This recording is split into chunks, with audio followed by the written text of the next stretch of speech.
Paz y bien en nuestro Señor Jesucristo. Saludo a tanta gente de todo el mundo que escucha el canal La Voz de Jesús y escucha nuestra palabra, recibe nuestra palabra, que queremos que esta palabra sea la voz de Jesús en tu vida. Pero yo quisiera hacerte un llamado para ver si acaso tú estás llamado no solamente a recibir la palabra, sino también a darla. Hay muchas formas de darla, siendo catequista de niños o de adultos, lo cual es maravilloso, predicando la palabra, siendo evangelizador, que es el que da el primer anuncio, el anuncio de Jesucristo, o siendo maestro, el que explica la doctrina. Y te digo, si somos buenos catequistas, evangelizadores y maestros, no nos hace falta ser apologetas. Apologetas son los que están a la defensa, los parachoques, los que pelean. Yo no me siento llamado a eso, pero sí me siento llamado a enseñar, porque tengo tanta fe en la luz, que cuando la luz brilla no hay que defenderla. Nadie anda por la calle indicando dónde queda el sol, simplemente el sol brilla. Y así no hay que defender mucho a la Virgen, ni a Dios, ni a la Iglesia, simplemente que brille con su luz. Y yo siempre he creído que el hombre está hecho a la medida de la verdad. Y así como dos piezas de rompecabezas se encuentran perfectamente unidas, así Cristo, que dijo en su vida: cuando a mí me levanten de la tierra, tiraré de todos hacia mí. Ese Cristo, cuando te llega al alma, y Él es la verdad, el camino y la vida, te convence maravillosamente. En estos días leí con dolor que en España no llega al 40% la gente que no tiene sentimientos religiosos, o sea, que no le interesa ni el ateísmo. Ya alcanza casi el 40%, así era la encuesta. Yo decía, yo quiero ir a España, quiero que la voz de Jesús llegue a España para que brille la luz de la verdad. Cuando brilla la luz de la verdad, convence a los hombres de primera. Fíjate, San Agustín era un hombre perdido, estaba metido hasta en una secta. Y una noche o una tarde estaba en el patio y escuchó unos niños cantar, todo le leye, agarra y lee, un canto de niños como cantábamos nosotros Ale Limón o El puente se ha caído.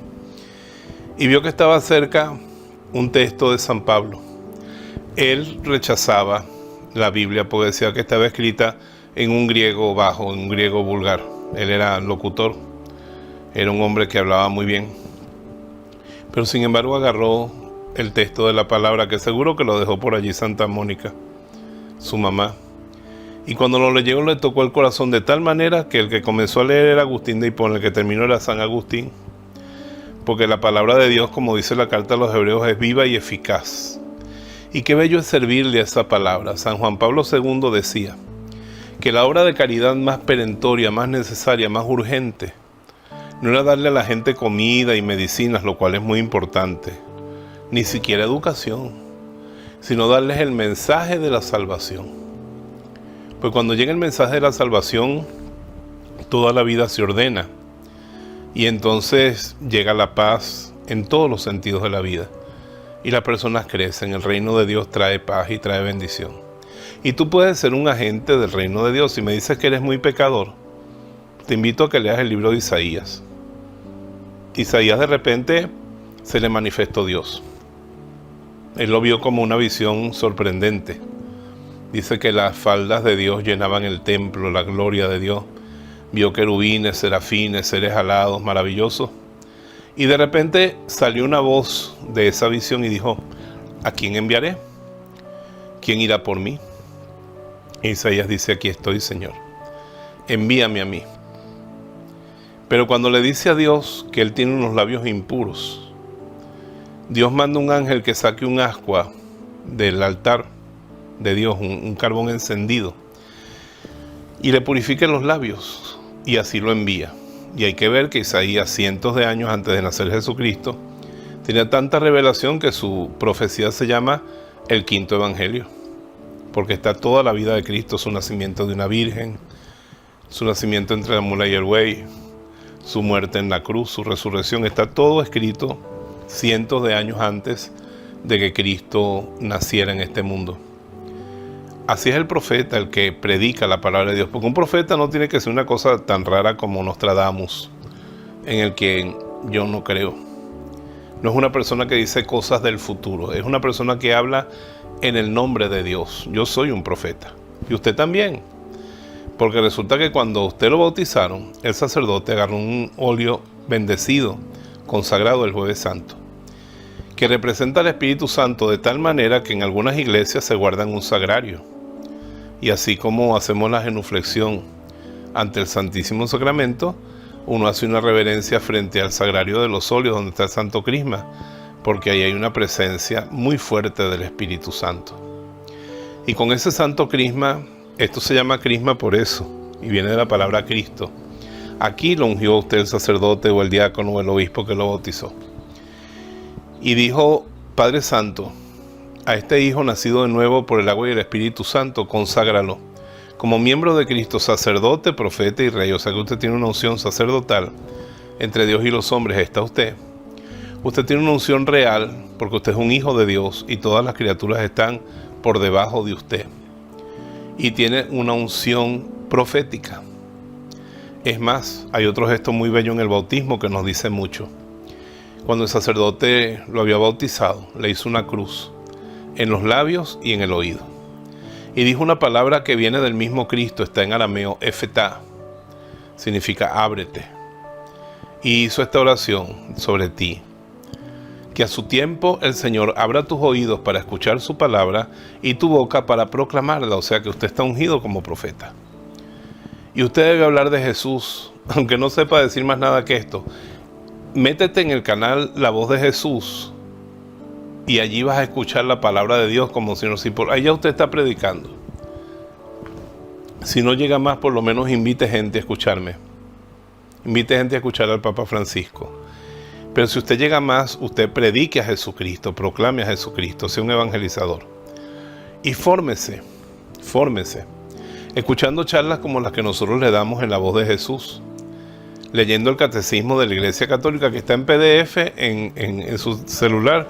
Yo lo tengo bajado aquí en una aplicación y cuando estoy sin hacer nada, agarro el catecismo y lo voy leyendo y aprendo muchísimo y sigo aprendiendo, aunque yo estudié teología en España y saqué muy buenas notas, pero sin embargo sigo aprendiendo siempre, porque los abismos de Dios y su grandeza son como una mina, dice San Juan de la Cruz, en la que uno penetra y siempre saca joyas preciosas y nuevas. Cada semana yo aprendo más de la Biblia, nunca dejo de leerla. Y haga lectura orante de la palabra, lea con sus hermanos. Es maravilloso reunirse semanalmente y que cada uno aporte cómo ve lo que dice la Escritura. También yo tengo un cuaderno donde escribo el texto. Y cuando uno escribe el texto, después de que lo lee, uno descubre más cosas adentro. Por ejemplo, saqueo baja, que me quiero hospedar en tu casa. Entonces, ese baja no significa solamente que él estaba encima de un árbol, sino sé humilde. Bájate de ese ladrillo que estás montado. Si eres humilde, yo viviré en tu casa y te transformaré. Entonces ese baja te lleva para una actitud de oración. Así se lee la Biblia. Y hay que leerla con gusto, no como un dulce que tú te comes inconscientemente. El dulce no se come así. Se murió la señora Josefa Girón en Bejuma, que hacía el mejor dulce de Martinica que yo he probado en mi vida. Nunca le quedaba ni amargo ni nada. Dulcísimo, aquello era una maravilla. Y ahí me bastaba con una porcioncita de 2 cucharaditas. Primero me metí una cucharadita en la boca hasta que se deshiciera y el sabor inundara mi cuerpo y mi alma. Y eso me daba por un buen rato. Y después otra cucharadita. Así se come dulce. Como es poquito, no te sube mucho la glicemia y te da un placer enorme. Pero si tú te lo pasas a trancazos, cucharadas y cucharadas, te lo tragas y resulta que tú ni en la garganta ni en el estómago tienes papilas gustativas. O sea, no lo vas a disfrutar, por eso te llenas con algodón y así no engordas. Algodón mojado. No me hagan caso con eso. No vayan a creer que eso después le trae una obstrucción intestinal. Pero me estoy refiriendo no a comer, sino a cómo saboreas la palabra. Me voy a leer la Biblia en un año. ¿Para qué? ¿Para qué vas a leerte las interminables listas de los libros de Paralipómenos en el Antiguo Testamento? Tú lee sustancialmente, un poquitico, y éntrale hasta lo profundo. Y si eso lo haces en grupo, maravilloso, porque cada persona, el Espíritu Santo le aporta algo y su propia experiencia de vida le da algo, crecer en la palabra.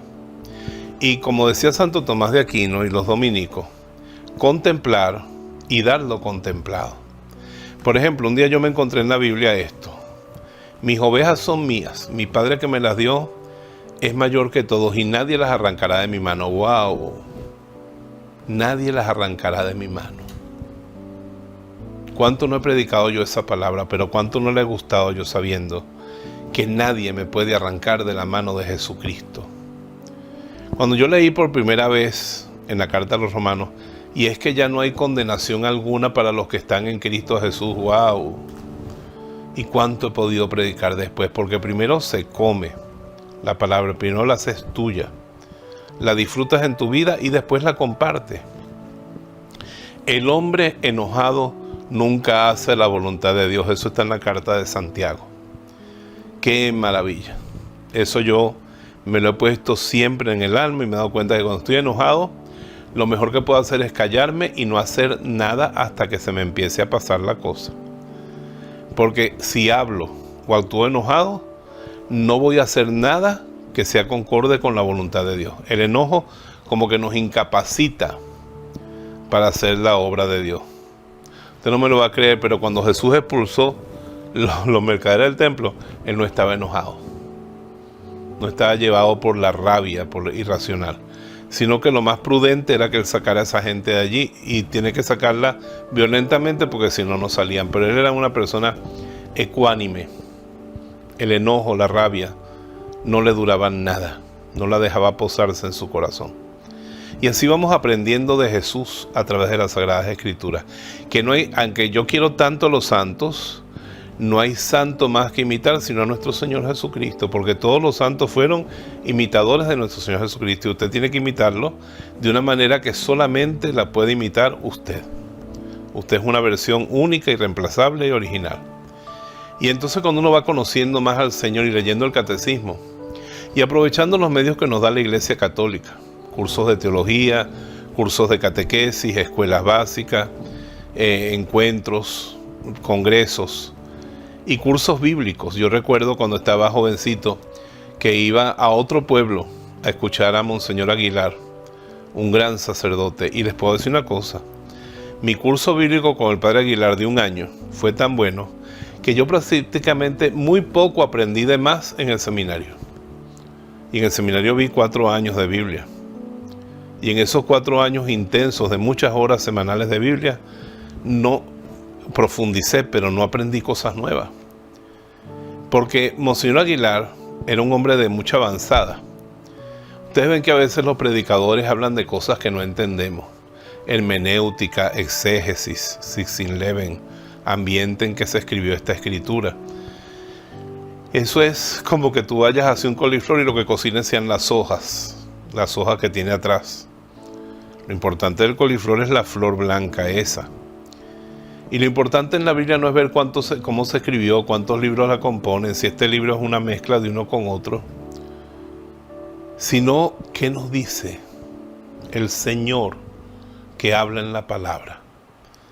Por eso Monseñor Aguilar, anticipándose los tiempos, nos enseñaba a hacer la lectura orante de la Escritura.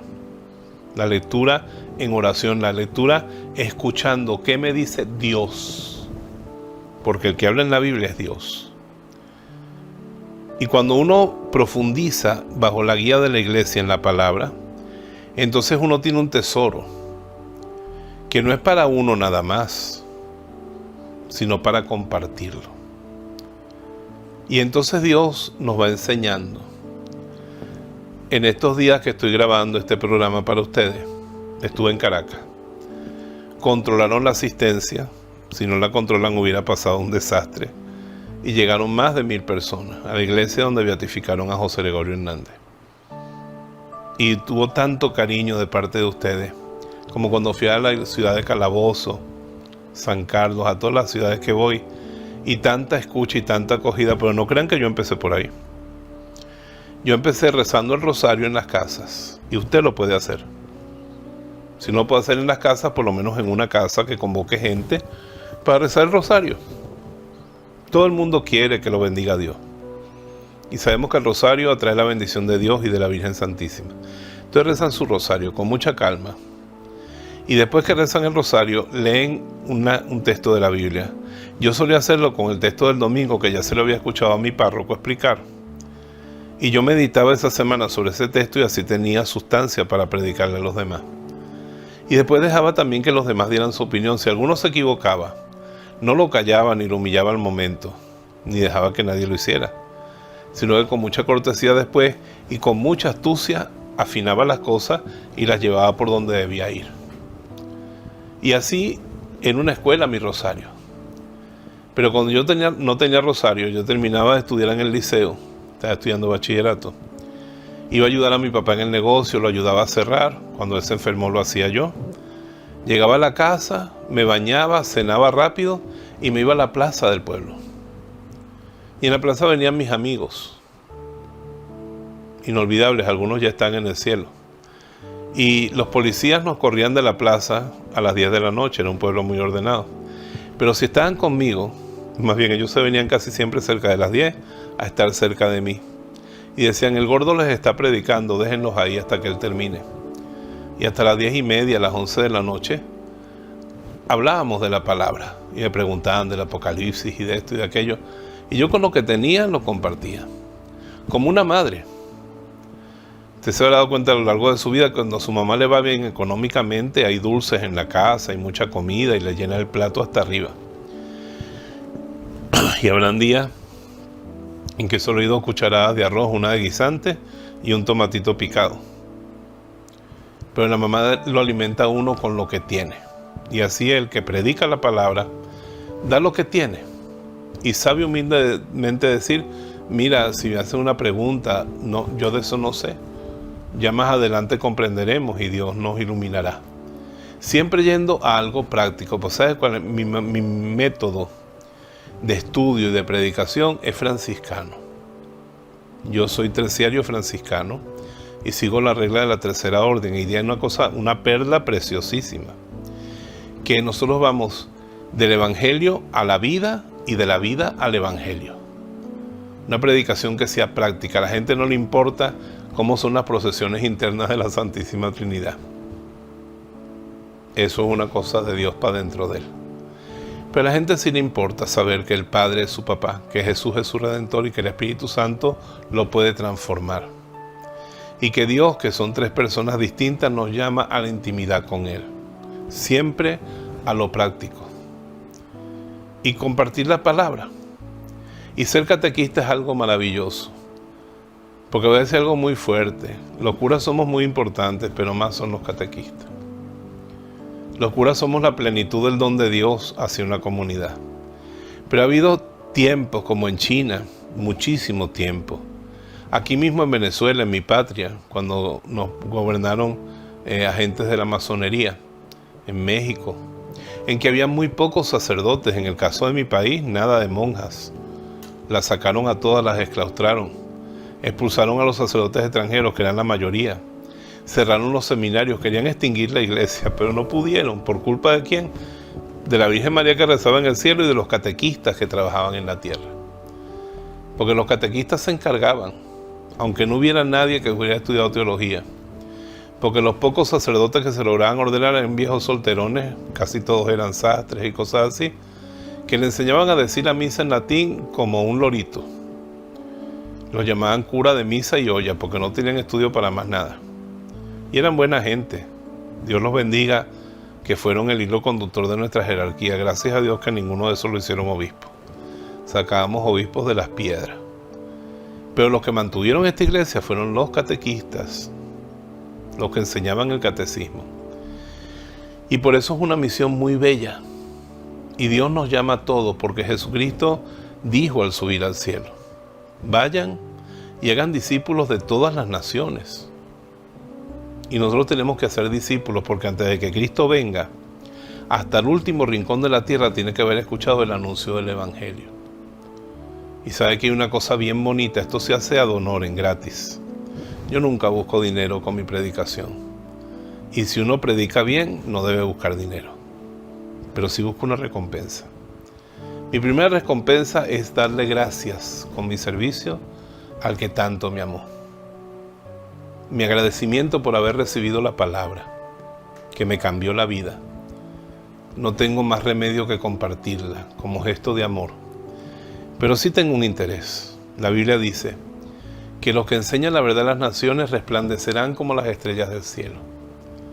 Sé muy humilde y entrégate de corazón y sirve a la palabra. Si tú sientes el llamado de Dios, diré como Isaías al Señor: aquí estoy, Señor, envíame a mí, porque hay muchísima gente en la oscuridad esperando que tú le lleves la luz. Y Jesucristo dijo: no se enciende una luz para meterla debajo de la cama, sino para ponerla en un celemín alto y que alumbre a todos los de la casa. Alumbre así su luz a los hombres para que crean en el Padre y se salven. Dios te llama y yo te bendigo en el nombre del Padre, del Hijo y del Espíritu Santo. Amén.